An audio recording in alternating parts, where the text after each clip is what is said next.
अपने दो शब्द रखें और बताएं किन कारणों के साथ वो राष्ट्रीय जन अधिकार पार्टी से जुड़ना चाह रहे थे। तो कृष्ण खैरालिया जी आए। कृष्ण खैरालिया जी।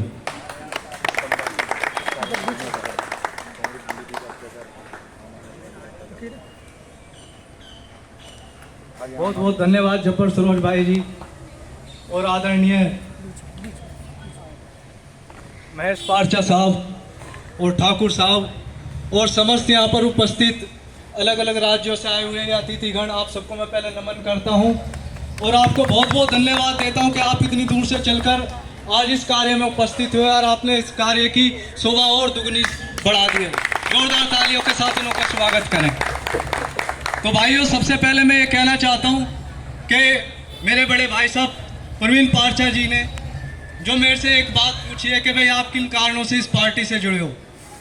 सबसे पहली बात तो मैं इस पार्टी से जुड़ने का जो उद्देश्य था कि मेरे को जब ये पता चला एक ऐसी पार्टी राष्ट्रीय जन अधिकार पार्टी जिसके जो अध्यक्ष हैं वो हमारे समाज से ही है, तो हमारे लिए तो यही बहुत गर्व की बात है भाइयों कि एक अध्यक्ष हमारे समाज से खड़ा हुआ है और वो संघर्ष कर रहा है। वैसे तो हमारे बुजुर्ग बड़े सदियों से ये लड़ाइयाँ लड़ते आ रहे, बाबा साहब भीमराव अंबेडकर जी और उन्हों के बाद पता नहीं कितनों ने ये लड़ाइयाँ लड़ी और आज मुझे भी ये सौभाग्य प्राप्त हुआ कि आज मैं इस संघर्ष से जुड़ा। और मैं अपने युवा साथियों से ये निवेदन करना चाहूँगा जो हमारे देश के युवा है कि आज के टाइम में ये नशे की तरफ दूसरी पार्टियों की तरफ कहीं ना जाए।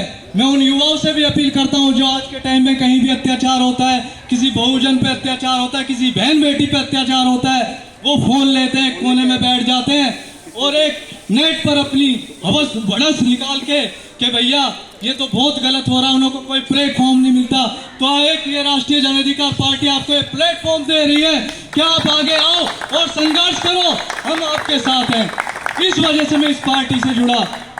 और मेरे जो युवा हैं, युवाओं में बहुत शक्ति होती है। अगर युवाओं को उल्टा पड़ा जाए तो उसका अर्थ वायु होता है और वायु जब चलती है तो बड़े से बड़े जो दरख्त है उनकी जड़ें हिला देती है मेरे भाइयों। तो ये सरकार क्या चीज है, मैं यही जानना चाहता हूँ। जिंदाबाद राष्ट्रीय जन अधिकार पार्टी। तो मैं यही बात कहना चाहता हूँ युवा जो जितने भी होते हैं किसी पार्टी में जुड़े हुए, वो हर पार्टी की रीढ़ की हड्डी होते हैं। मैं युवाओं से कहूँगा इस संघर्ष को आगे बढ़ाने में और पारचा साहब के संघर्ष को आगे बढ़ाने में, बाबा साहब के संघर्ष को आगे बढ़ाने में ज्यादा से ज्यादा इस पार्टी से जुड़े और सदस्यता लें। धन्यवाद। अगर आपको कोई मेरी बात बुरी लगे उसके लिए क्षमा चाहता हूँ। बहुत बढ़िया। ये थे हमारे नवनियुक्त होने वाले कृष्ण खैरालिया जी।